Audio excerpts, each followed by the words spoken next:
ఓం హ్రీంకారాసనగద్భితానలసికాం సౌః క్లీం కళాంభిప్రతీం సౌవర్ణాంబరధారణీం వరసుధాధౌతాం త్రినేత్రోజ్వలాం వందే పుస్తకపాశమంకుశధరాం స్రగ్భూషితాముజ్వలాం త్వాం గౌరీం త్రిపురాం పరాత్ ప్రగలాం శ్రీచక్రసంచారిణీం. ఓం శ్రీ బెజవాడ కనకదుర్గాదేవ్యై నమః. శ్రీ దుర్గామల్లేశ్వరభ్యాం నమః. చాలా మందికి కొన్ని అనుమానాలు ఉంటాయి. ఏమంటే మేము నిత్యం పూజ చేస్తున్నాం ప్రతిరోజు కూడా, అయినా సరే మేము కోరుకున్న కోరికలు తీరడం లేదు. ఎవ్వరు ఏ పూజలు ఏ రోజు కూడా చేయనటువంటి వాళ్ళందరూ కూడా చాలా సుఖంగా సంతోషంగా జీవితాన్ని గడుపుతున్నారు. మరి మాకొచ్చేసరికి ఇల్లు లేదు, స్థలాలు కొనుక్కోలేకపోయాం, అలాగే మా పిల్లలందరూ కూడా మంచి ఉద్యోగాల్లోకి రాలేకపోయారు, పెళ్ళిళ్ళు అనేటటువంటి కొంతమందికి బ్రేక్ అయిపోయినాయి. ఇలాంటి రకాల సమస్యలు. ఈ సమస్యల కోసమని మేము కొంతమంది జ్యోతిష్కుల దగ్గరికి వెళ్తే వాళ్ళు రెమెడీస్ పేరుతో లక్షల రూపాయలని మా దగ్గర నుంచి తీసుకొని హోమాలు చేశారు, ఆ తర్వాత పూజలు జరిపించారు.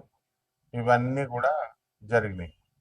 అయితే మరి మాకు ఫలితాలు ఎందుకు రావడం లేదండి అనేటటువంటి డౌట్ చాలా మందికి ఉంటుంది. అది కేవలము దానికి ఆన్సర్ ఏంటంటే మీ తప్పే.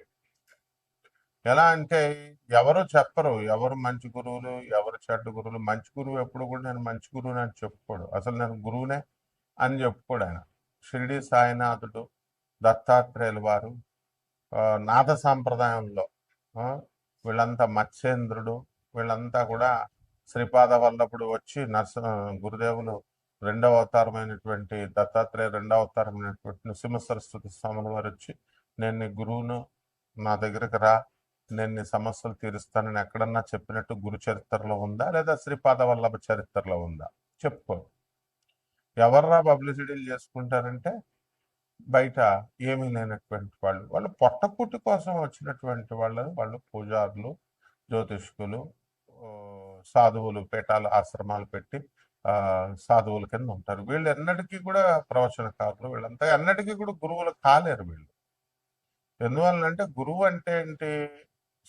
పరమహంస యోగానందుల వారు యోగదాస్ సత్సంగ అధ్యక్షులు, గురుదేవులైనటువంటి మహావతార్ బాబాజీ గారి శిష్యులైనటువంటి లహరి మహాశేషుడు శిష్యుడు యుక్తేశ్వర బాబాజీ, యుక్తేశ్వర బాబాజీ యొక్క శిష్యుడు పరమహంస యోగానందుల వారు. వారి శిష్యులు శాంతానందగిరి గారు. ఆ శాంతానందగిరి వారు మా గురువు గారు. వైఎస్ఎస్ రాంచీలో ఉంది. వీళ్ళంతా కూడా మరి అన్ని ఆనంద మార్గ ప్రభాత్ రంజన్ సర్కార్ గారు, తర్వాత ఈ యొక్క రమణ మహర్షుల వారు, మాణిక్ మహారాజ్, వీళ్ళంతా కూడా కలుస్తూ ఉండేవారు. మరి వీళ్ళని యోగులు అనాలా, వీళ్ళని గురువులు అనాలా? మరి అలా కాకుండా మీరు ఎవరి దగ్గరికి వాళ్ళ దగ్గరికి వెళ్ళి సమస్యలకు పరిష్కారాలు చెప్పమంటే వాళ్ళ బ్రతుకులే వాళ్ళకి స్టాండర్డ్ లేదు, వాళ్ళ జీవితాలే వాళ్ళు సరి చేసుకోలేకపోతున్నారు. మీకేం చేస్తారు? పరమహంస యోగానందుల వారు మాత్రం క్లియర్ గా చెప్పారు, what is the definition of a guru అని. A guru should be designated by the God. భగవంతుడు డిజిగ్నేట్ చేయాలి, గురువు కింద నియమించాలి. ఇప్పుడు సర్వజ్ఞ పీఠం ఉంది, జగద్గురులైనటువంటి ఆది శంకరాచార్యులు వారు వచ్చారు. ఆయన గురుదేవులుగా సాక్షాత్ పరమశివుడు కాబట్టి సర్వజ్ఞ పీఠానికి గురుదేవులుగా డిజిగ్నేట్ చేశారు. ఇప్పుడు మా గురువు గారు భారతీ తీర్థస్వాములు వారు ఉన్నారు. హీ వాజ్ డిజిగ్నేటెడ్ ఇన్ 1989 ప్లాంటిఫ్ ని ఆయన ఆ సర్వజ్ఞ పీఠాన్ని అధిరోహించారు. వారు జగద్గురువులు. అలా అండ్ ఆ గురువు పరంపర నుంచి రావాలి. అంటే ఇప్పుడు మనం ఒక పూజ చేస్తాం, ఆ పూజ చేసినప్పుడు దానికి ఫలితము ఆ గురుమండల వ్యవస్థ నుంచి రావాలి, దట్ సిస్టమ్ నుంచి రావాలి. వీళ్ళకేమొస్తాయి? వీళ్ళు మామూలుగా పాపం మీరు ఏదో దండం పెడతారు, వాళ్ళు కూడా పాపం ఏదో దండం పెట్టించుకుంటారు, ఆయురారోగ్యాలు ఉండాలని చెప్పి ఆశీర్వదిస్తారు, అంతవరకే చేయగలుగుతారు. కానీ ఆశీర్వాదం ఫలించాలంటే వాళ్ళకు వాక్సిద్ధి ఉండాలి, సాధన బలం ఉండాలి, డిజిగ్నేటెడ్ బై గాడ్ అయి ఉండాలి వాళ్ళు, ఇవన్నీ ఉండవు. కాబట్టి మన భ్రమలో మనం వెళ్తూ ఉంటాము.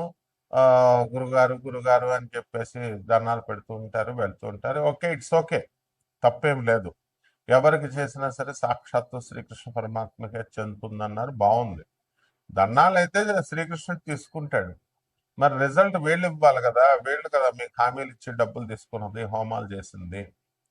కాబట్టి వీళ్ళకి ఆ శక్తి లేనప్పుడు, ప్రగల్భాలు చెప్పినప్పుడు బుద్ధి లేనటువంటి మీరు విన్నారు, అందువలన తప్పు మీదనమాట. ఏం పరమహంస యోగానంద కనబడలేదా, ఆదిశంకర్లు కనబడలేదా, స్వామి వివేకానంద కనబడలేదా, రామకృష్ణ పరమహంస కనబడలేదా, ప్రభాత్ రంజన్ ఆనంద సర్కార్ ఆనందమూర్తి గారు కనబడలేదా, పరమహంస యోగానందల వారు కనబడలేదా? వినరు, మీరు చెప్పినా వినరు. అండ్ ఏంటంటే ఒక్కసారి ఫోన్ కొడతారు. అక్కడ వాట్సాప్ ఓన్లీ అని మనం పెట్టినా సరే నాయన, ఆ, మీరు ఖచ్చితంగా ఫోన్ కొడతారు. ఫోన్ కొట్టి గురుగారండి, ఇంకా గురుగారు బాత్రూంలో ఉన్నారు, లేకపోతే ట్రావెలింగ్లో ఉన్నారు, పూజలో ఉన్నారు, కాలేజీలో ఉన్నారు, నేను యూనివర్సిటీలో ఉన్నాము, ఏం చూడరు. ఇంక కొట్టేస్తే మీరు కొట్టేసిన టైం మేము ఎత్తేయాలి, ఎత్తేసి మేము చెప్పేసేయాలి. ఆ తర్వాత చేయమంటే ఇంక మళ్ళీ చేయడాలు ఉండవు. ఇక్కడ వాట్సాప్ పెట్టమంటే పెట్టడాలు ఉండవు. మంత్రాలు తీసుకుంటారు, దాని ఫాలో అప్ చెప్పరు. ఫాలో అప్ చెప్పండిరా అంటే గంట గంటకు ఫాలో అప్ చేసి గురుగారు ఇప్పుడు స్టార్ట్ చేస్తున్నానండి, తర్వాత రేపు స్టార్ట్ చేస్తానండి. ఇయ్యా ఒక పరంపరలో వెళ్ళాలి. తర్వాత ఏమన్నా తిడితే అలిగేస్తారు. మీకు కావాల్సిన యక్షిణి మంత్రాలు, యక్షిణి చీల్చేస్తుంది. యక్షిణి అంటే ఏంటనుకుంటున్నారు? ఈ యూట్యూబ్ లో ఉన్నటువంటి యక్షిణి దేవతల గురించి చెప్పిన వాళ్ళకి వీళ్ళకి ఏం తెలియదు. వాళ్ళకి యక్షిణి ఒక ఆత్మ అంటాడు, ఒకడు చచ్చిపోయిన ఆత్మ, ఒకడు అయిపోయింది అంటాడు. వాడేమో సిద్ధి పొందేసిందని ఆ ఛానల్ వాళ్ళు ప్రచారం, మనం వెళ్ళడం మానేస్తే ఆ ఛానల్ వాళ్ళు ప్రచారం, ఇలా రకరకాలుగా. ఈ యక్షిణి అనేటటువంటిది మలమూత్రాలు తినాలంటాడు ఇంకొక దౌర్భాగ్యుడు. ఆ తర్వాత రొమాన్స్ చేస్తుంది మీకు అర్ధరాత్రులు వచ్చి అని చెప్తాడు ఇంకొక రాస్కెల్. ఇదే యక్షిణి దేవతల గురించి చెప్పింది. వాళ్ళ పేర్లోనే ఉంది దేవతలు అని, యక్షిణి దేవతలు అని, యక్ష గంధర్వ కిన్నెర కింపురుష దేవతలు. వీళ్ళకి ఎందుకు ఈ సాధన కఠినమైనటువంటిది అని అంటే, మనకి ఆ అవి చాలా మామూలు. మిగతా దేవతలందరూ కూడా నువ్వు స్నానం చేసి చేయకపోయినా పూజ, స్నానం చేసి చేసినా, స్నానం చేయకుండా చేసినా వాళ్ళు ఏమనుకోరు. నైవేద్యాలు నువ్వు ఎలా చేసినా ఏం చేసినా శుభ్రత, మడి మడి అని మడి బట్టలు కట్టేసుకోవడం కాదు. మడి అంటే ఈ మధ్య కాలంలో బిల్డప్ ఎక్కువైపోయింది. మడి భోజనాలు అంటాడు ఒకడు, ట్రస్ట్ పెట్టేస్తున్నాం, మడి భోజనాలు చేసేస్తాం, కింద ఆ, ఉపన్యాసాలు ఇచ్చేస్తాం, డొనేషన్స్ ఇచ్చేయండి. ఆ, ఇక్కడ కాశీలో ఎవడో అనామకుడు, వాడు ఎవడో కట్టేవాడు, అంతకుముందు అరుణాచలం గురించి పబ్లిసిటీ చేశాడు ఆయన. తర్వాత అందులో ఎవడో ఒకడో వాళ్ళందరూ డబ్బులు ఇచ్చారు, వాడు మాయమైపోయాడు, వాడు అక్కడ వర్క్స్ ఏం జరగల. Is this the way? తర్వాత ఇంకొకడు ఆ, మడి కట్టుకుంటున్నామండి, మడి పూజల్లో ఉన్నామండి, మడి భోజనాల్లో ఉన్నామండి, ఇవన్నీ బిల్డప్లు చీరేస్తుంది యక్షిణీ దేవత. యక్షిణీ దేవత ఏంటంటే మనకి కోపం అధికంగా ఉంటుంది, at the same time very disciplined. సాధన చేసేటటువంటి వాడు మినిమం శుభ్రం ఉండాలి, శుభ్రత కలిగి ఉండాలి. అంటే స్నానం చేసేస్తే సరిపోతుందా అంటే నీ యొక్క మంచి బుద్ధులు ఇవన్నీ కూడా చూస్తున్నాను. తర్వాత ఈ యొక్క మంచి బుద్ధులు, ఈ మినిమం పవిత్రత పాటించాలి. And you should respect her, you should ఆమెను గౌరవించాలి, ఆమె మంత్రాన్ని గౌరవించాలి, ఆమె ప్రజెన్స్ వస్తుందని నమ్మాలి నువ్వు. ఆమెను ఎక్కడ అగౌరవపరిచినా సరే నేను చీల్చేస్తుంది. కాబట్టి ఈ ఈ విధవలేమో నువ్వు లవ్ చేయి, కామాతురణం నా లజ్జ నా భయం అని, ఈ విధవలకే బుద్ధి లేదు అసలు, చెప్పే విధవలకి. కామంతో అర్ధరాత్రులు వస్తుంది, మేముతో రొమాన్స్ చేస్తుంది, మీ ఆవిడని ముట్టుకోనివ్వదు, అంత నాన్ సెన్స్ అంతా చెప్తారు. ఏదో వీళ్ళతో యక్షిణి సాధన చేస్తారు, ప్రపంచంలో ఎవడో చేయలేదు యక్షిణి సాధన, నేను తప్ప. సో ఇది గుర్తుపెట్టుకోండి. ఎందువలనంటే ఆ సిద్ధి, ఆ యొక్క లక్షణాలు ఇవన్నీ కూడా మనకి చెప్పేటటువంటి మాటలను బట్టి అర్థమవుతాయి మనకి, మీరు తెలుసుకోవాలి అది. సో అటువంటి యక్షిణి మాత్రం దగ్గర మీరు డిస్రెస్పెక్ట్ ఇవ్వకుండా, తర్వాత ఆమె పట్ల అగౌరవంగా ప్రవర్తించకుండా, అసభ్యకరంగా ప్రవర్తించకుండా, ఆ, ఇలా మీరు చేసుకున్నప్పుడు తప్పకుండా ఆమె భౌతికమైనటువంటి వరాలను ఇచ్చేటటువంటి దేవత కాబట్టి అద్భుతమైనటువంటి డబ్బుని సంపదని ఇస్తుంది. ఇంకా కొంతమంది దశమహావిద్యలు నేర్పండి అంటారు. నేర్పేయడమే ఇదేంటి, ఏమన్నా ఫిజిక్స్ కెమిస్ట్రీ మ్యాథ్స్ ట్యూషన్ ఇస్తే వచ్చేసేది. ఐఐటి ఇచ్చేస్తామని చెప్తారు నారాయణ శ్రీ చైతన్య వాళ్ళు, ఏదో ఐఐటి సీట్లు వీళ్ళ చేతుల్లో ఉన్నట్టు మేము ఇప్పించేస్తాం. ఆకాష్, ఐఐటి ఫిడ్జి అంతా ఐఐటి చేత వాళ్ళ వాళ్ళ కౌన్సిలర్లు చెప్తారు ఐఐటి ఇచ్చేస్తామండి డైరెక్ట్ సీటు. అసలు MRTPC act, monopolies restrictive trade practices act ప్రకారము ఎవరైతే గ్యారంటీ ఇస్తారో వాళ్ళ బొక్కలు వేసేయచ్చు అనమాట. ఇవన్నీ తెలుసుకోవాలి మీరు. అలాగే ఈ యొక్క దశమహావిద్యలు ఇచ్చేయండి. దశమహావిద్యలకు మీరు డిసిప్లిన్ రావాలా, తిడితే మీరు పడాలి, గురువుకే ఎదిరిస్తారు మీరు, డేట్ ఆఫ్ బర్త్లు చెప్తారు, చెప్పేసేయండి ఫోన్లో అంటారు. ఇవన్నీ కాదు. అలాగే కోటాను కోట్ల మంది కామన్ ప్లాట్ఫారం మీద చెప్పబడేటటువంటి రాశులు ఇవి. కాబట్టి రాత్రికి ఒక దౌర్భాగ్యుడు నాకు ఫోన్ చేశాడు. రాత్రికి రాత్రి మారిపోతాయండి, నేను మీ అభిమాని అండి, మీరంటే రెస్పెక్ట్ అండి అంటాడు. బాగానే ఉన్నాడు, చెప్పి సగం చచ్చి అర్థం అవట్లా. ట్రావెలింగ్ లో ఉన్నప్పుడు అప్పుడు కొడతారు అనమాట. ఏమంటే నిన్నటి దాకా బాగాలేంది, జూన్ 1 వరకు బాగాలేని జాతకము, జూన్ ట్రాన్సిషన్ జూన్ 2 నుంచి గురుడు మిథున రాశి నుంచి కర్కాటక రాశిలోకి వచ్చేస్తున్నాడు. అర్ధరాత్రికి రాత్రి మారిపోద్ది అంటారు. బుద్ధి లేని విధవ. ఫస్ట్ అసలు జాతకాలు మారడం అంటే రాశి ఫలాలు ఈ గాడిదలు చెప్పేటటువంటి అందరూ ఈయన జాతకాలు మారిపోతాయి, ఈ పూజలు చేసేస్తే మారిపోతాయి, ఇది చేసేస్తే మారిపోతాయి అని చెప్తే నువ్వు చేయించుకున్నావు. చేయించుకున్నటువంటి వాళ్ళకి ఏమైనా మారిందా? ₹1 ఇవ్వలేదు, పావలా ఇవ్వలేదు. Stupid fellow. మారిపోద్దా అని నువ్వు డిస్కషన్స్ చేయడానికి ఆ ఫోన్ నెంబర్ పెట్టింది. నేను ఏమైనా మీ ఫ్రెండ్ నా 2 hours టైం, 2 minutes టైం అని అంటారు. I'm world #1 astrologer and 20 countries లో ఉన్న 600 ఆశ్రమాస్కి, ఆనంద్ మార్గ ఆశ్రమానికి, ఆ తర్వాత ఇండియాలో ఉన్నటువంటి 300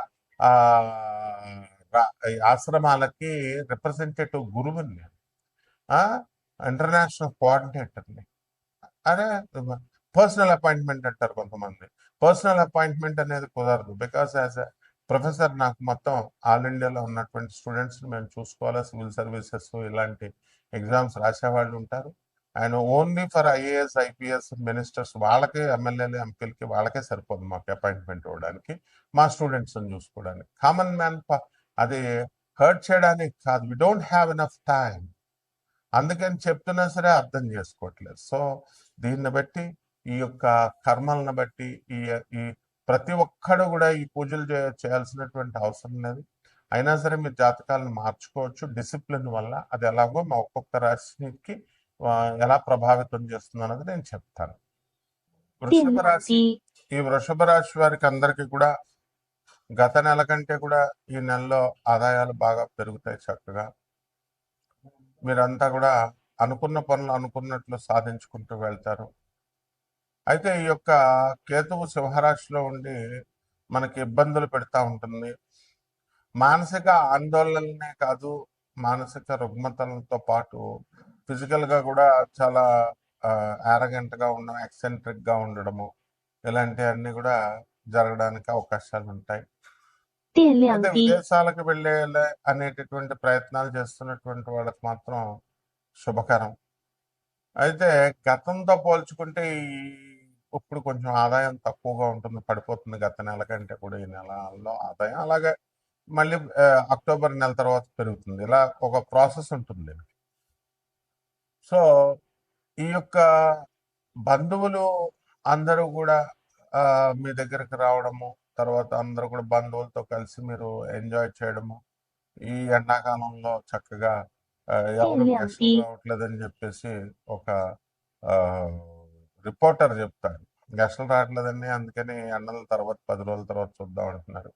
నేను కూడా చుట్టాలతో గడుపుతున్నాను సార్ అని. ఆ విధంగా ప్రతి వృత్తిలో ఉన్నటువంటి వాళ్ళంతా కూడా ఈ ఎండాకాలంలో బయట తిరక్కండి, హాయిగా ఎంజాయ్ చేయండి, ఊర్లో వెళ్ళిపోండి, తర్వాత సంపాదించుకుందరు. కానీ ప్రాణాన్ని నిలబెట్టుకోండి ముందు. బంధువులతో చక్కగా హనీమూన్లు, విహారయాత్రలు ఇవన్నీ కూడా తిరిగి వెళ్ళండి. అలాగే అంటే మీ భార్య చేసుకునే హనీమూన్ ఉం? అలాగే చక్కగా ఈ యొక్క వృషభ రాశి వారికి మరి వ్యాపారాల్లో మెయిన్గా సాఫ్ట్వేర్ ఉద్యోగస్తులు, ఏమంటే మేము సాఫ్ట్వేర్ ప్రాజెక్ట్స్ రావట్లేదండి అంటే వస్తాయి. కొంచెం మీరు కూడా మరి ఎందుకు ఇవ్వాలి మీకు అసలు ప్రాజెక్ట్స్ అనే దిశగా ఆలోచించండి. దేవుడు ఎందుకు ఇవ్వాలి అని. ఎందుకంటే దాన ధర్మాలు ఇవన్నీ మనమేం చెయ్యం కదా, ఏదో చేస్తే ఎప్పుడన్నా ఒకసారి చేస్తాం అంతే కదా. సో మాత్రం యజమాని మాత్రం మనకు నెల నెల తెచ్చిచ్చేయాలి కదా. 电 సో ఈ 量低， రకంగా ఆలోచన చేసుకోండి, అప్పుడు పరిష్కార మార్గం మీకే తెలుస్తుంది. ఏదైనప్పటికీ ఎంకరేజింగ్ గా ఈ వృషభ రాశి వారికి అన్ని వృత్తుల వారికి ప్రమోషన్స్ రావడానికి అన్నిటికి అవకాశాలు ఉన్నాయి. కొత్త కొత్త చోట్లకి ట్రాన్స్ఫర్లు ఉన్నాయి. పరిహారాల దగ్గరికి వచ్చేసరికి మామూలుగా మనము ఏం చేయాలంటే భువనేశ్వరి అమ్మవారి యొక్క మంత్ర జపం చేయడం, అలాగే కామేశ్వరి యక్షిణి మంత్ర జపం చేసుకోవడము, అలాగే చక్కగా ఒక మేడి చెట్టుని తెచ్చి మీ ఇంట్లో పెంచుకోవడము. కుండీలో పెంచండి, తర్వాత ఏం చేయాలో చెప్తాం మేము. ఆ చెట్టుకి నీళ్లు పోస్తూ చక్కగా 电量 తులసి 低， చెట్టును పెంచినట్టుగా పెంచుకోండి. అలాగే ఆ యొక్క గురు చరిత్ర పారాయణ అనేటటువంటిది జాగ్రత్తగా చేయండి. బ్రహ్మాండంగా శుభమస్తు.